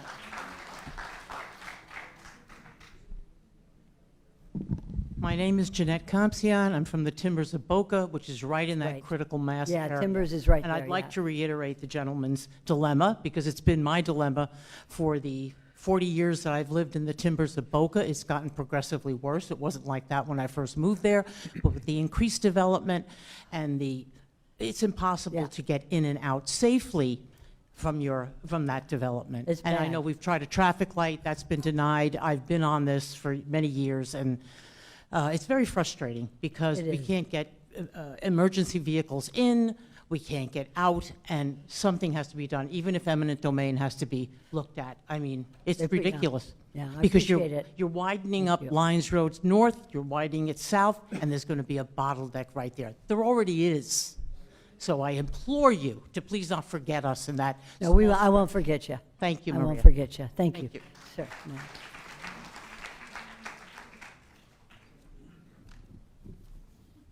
Thank you, Commissioner Sachs, for arranging this. And I Thank you. have a few questions, I guess, to Dr. Turk. One of our meetings, I think, that you had at the Cove, we were talking about several things. One was the lighting, and I think Commissioner Sachs, you had brought it up. Along Lyons, a lot of the communities are 55 and older, and the lighting is the yellow lights, and I don't understand why we haven't been able to go to the same LEDs, but the wider lights, the 5,000s, it makes it a lot brighter on the streets, so people could see a lot better. You know, I'm gonna tell everybody what you're talking about.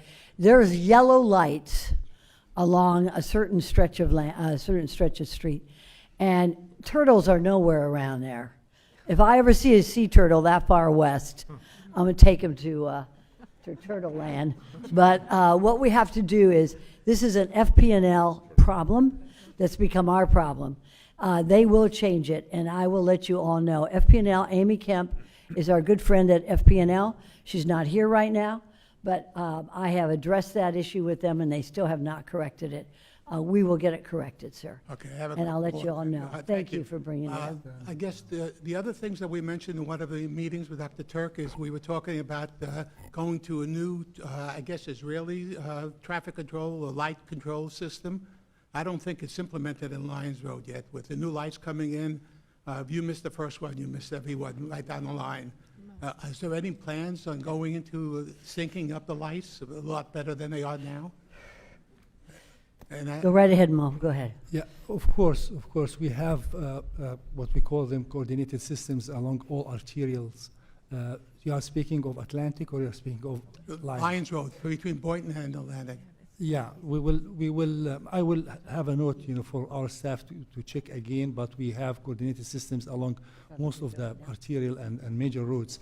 But occasionally, like, I'm not sure on Lyons Road that we have that many signals, or the spacing between the signals.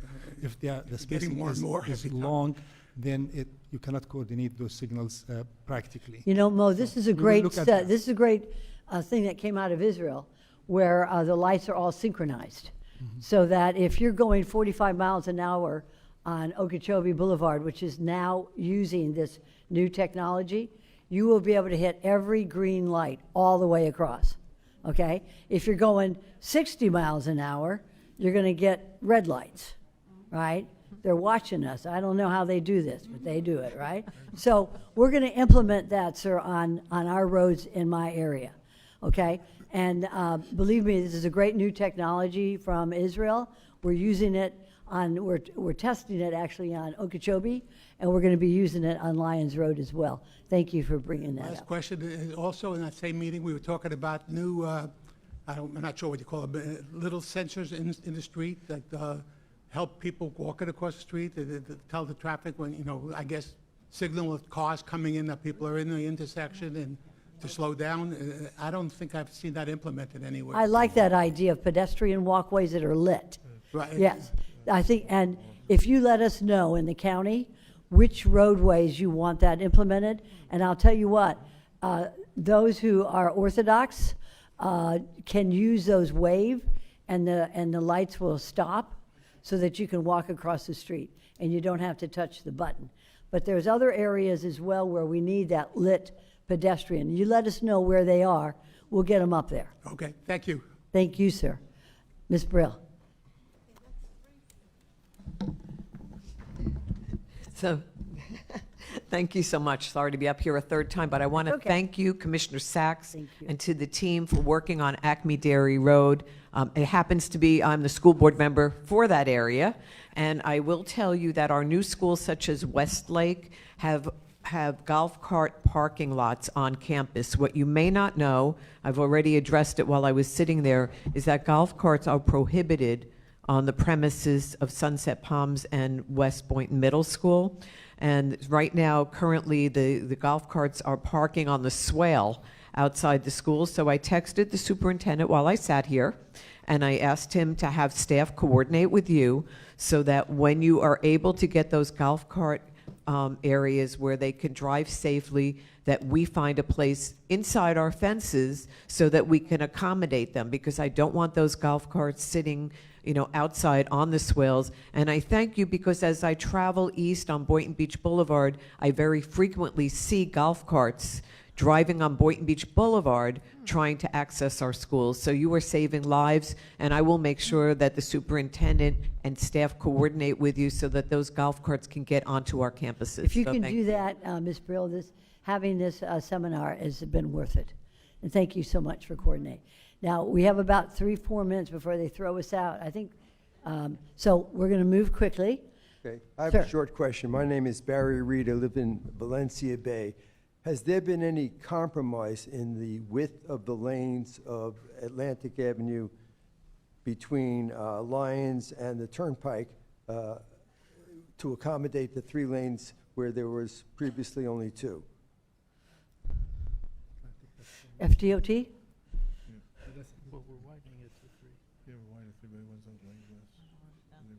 That was a short question. I wonder if we could have a short answer. I have to look into the details of that. I don't know the exact answer to that. Sir, could you but just I wait will a few minutes and talk to him off I off will the follow- record? We will follow up with you. That's a good question. Thank you. Okay, sir. Now, you have a piece of paper. It's going to be short. It is still short. Good. And I apologize if I'm rude, but I'm wondering, why does the county continue to allow GL to build homes in the ag reserve by trading worthless land it owns in sparsely populated parts of the county? Thank you so much for that question. Secondly, why does... You're looking at the county commissioner who voted against it, and with a little bit of help, we stopped them from the land swap. And I appreciate that. That's good applause. It's not easy to fight the biggest developer in that area. I'm sorry, And, you said... yeah, it is. But I tell you what, we still have land. So you got to stay focused here, because we need 4 votes against them. I don't mind GL; they build a nice house, but they can build the houses a little bit north of here. St. Lucy's looking for them. I keep telling them St. Lucy's looking for GL, but we don't need any more here. Thank you, sir. Yeah. Thank you. I've been thinking that the sign as you enter the ag reserve should be changed to the GL reserve. No, it's not. No, it's not. Okay. I'll but- see you afterwards, though. But secondly, why did the county not condition the approval of the homes by requiring GL to widen Lyons Road? I'll tell you why. There was a law made, and talk to your legislators, that wanted to have more development in the state of Florida. And so they sided with developers and told the developers they can build anywhere they want. And the roads is up, the road construction and widening is up to the taxpayers to pay for the roads. So that's why GL can build 565 zero-lot line houses and have us pay for the lights, pay for the widening, pay for FP&L lighting. So tell the folks at GL, thank you very much, but St. Lucy's looking for them. Okay, and she's really looking for them. Final Appreciate question on this. Okay, one last question. Why, if you could not get GL to pay for widening the roads, why could you not use the $40 or $50 million of annual property taxes that you're getting from these homes to widen Lyons Road in the early 20s rather than the late 20s? I think that's the money that we're using now. I know, And why could it I not be probably done wasn't earlier? in office then, but we're using every bit of taxpayer money for our infrastructure, But because again- that's where we need to be. Why could it not have been allocated in the early 2020s rather than the late 2020s? I wasn't in office in the early 20s. Okay, fine. That's okay. Keep an eye on us, though. All right, next. Hi, good morning. Henry Rose. I live in Boca Lago. And I'm glad that the engineers are going to be looking at the situation Yes. on Lyons. However, if you permit Lennar to build 762 houses. No, wait, hold on just a second. Multi-story See houses. me afterwards, because we're gonna deal with that. That's a, I wanna deal with that later. I don't want them to open this up here. No, 'cause we don't there's wanna another open it up, meeting. but- this is all about transportation. Well, So, that's good. Come on over here, I'm gonna talk to you over here. Okay, sir, come on up. And the green, I'm serious, it's 12:02. Go ahead, sir. Commissioner Sachs, I'd like to thank you for arranging this conference. Two questions. One, you said the gentleman from Kite Realty would be coming up and talking about when the light coming out of Delray Marketplace will be functional. Okay, good. That's And the first. And your second question? Second question is for Ms. Keller. The expansion of Flavor Pick to go over the overpass by Hagen Ranch Road, you said it's going to start in 2028. There is a canal there. What's going to happen with that canal? And also Valencia Bay, which is the community that I live in, the north wall is right there. And concerns concerning pollution and noise. As part of the project, are you going to build another wall there higher than the wall that GL put in? I'll try and answer it briefly. There's no plans for an additional wall, but as we get the design further along, we'll be meeting with the residents of both communities to discuss the details. The canal, I think you're referring to the one on the west side of the turnpike, maybe? Correct. So there's the smaller canal on the west side of the turnpike and the turnpike canal. We will be bridging over the canal. There's a canal right by Valencia Bay, right in the middle where you're going to. Yeah, what we're intending to do is do a culvert crossing, so we'll put a new pipe, a new structure in to keep that canal flowing. We will be going over it. It is in our plans. We are addressing that. Would you like us to come out to Valencia Bay and give a presentation? Absolutely. Okay, talk to us afterwards. Ma'am, go right ahead. Good to see you. Thank you. I just want to make sure that the light at Hypoluxo and Villaggio Isolabella does not get pushed to the side. The turnpike, the new lanes of the turnpike over the turnpike are now open. We had our delegates meeting, Cobra delegates meeting there at Villaggio yesterday, and it was lovely to go over that turnpike without any barriers up. So that's great, except that now people are going to be really using that road again, and we want to make sure that the people exiting from Villaggio remain safe. We know that it's been a problem. There is a lot of construction going on at Lyons and Hypoluxo, new rentals, new development on both, two of the corners there. So please, while I know we have been told in the past that the warrants did not allow for a light to go in there, we would in Cobra be remiss if we do not remind people that there is a need for that, and especially moving forward as these new developments occur. I also had someone who just tapped me on the back as I was standing in line and asked if possible if the gentleman from Kite Realty could speak to what is going on with the light there. I know that he was flown James Stock is here from Kite Realty. So thank you. And what I'm going to do is we have a real quick 3 slides from our Palm Beach MPO. I'm going to have Mr. Stock come over here on the side. Those of you who want to speak to him specifically about that right now can do so. He's from Kite Realty. Okay? Go right ahead. And this is our transportation. And the reason I'm going to bring this up is because of the e-bikes and the golf carts, because I have the deputy director from the state attorney's office is going to address that. Go right ahead, sir, and do it Thank quickly. you, Commissioner Sachs. Palm Beach MPO, I'm Andrew Euler. So we are a federally mandated agency who oversees the federal and state funds on transportation for our county. And so everyone you spoke to today, there's a board made up of those same facilities can hopefully provide that for those other types of modes that are occurring. So scooters, e-bikes, and bike share, we have larger amount of those in our communities and how we're trying to plan for those into the future. And then also these low-speed vehicles that could potentially share those facilities with those bicycle users. And then you're going to already have the FDOT secretary come, I think, next month to discuss more of these sort of things. But autonomous vehicles, connected technology is already going on in our communities with transit signal priority, freight priority, wrong way driving on our interstates and turnpike, and then also advanced air mobility in the future, which is FDOT's really working on.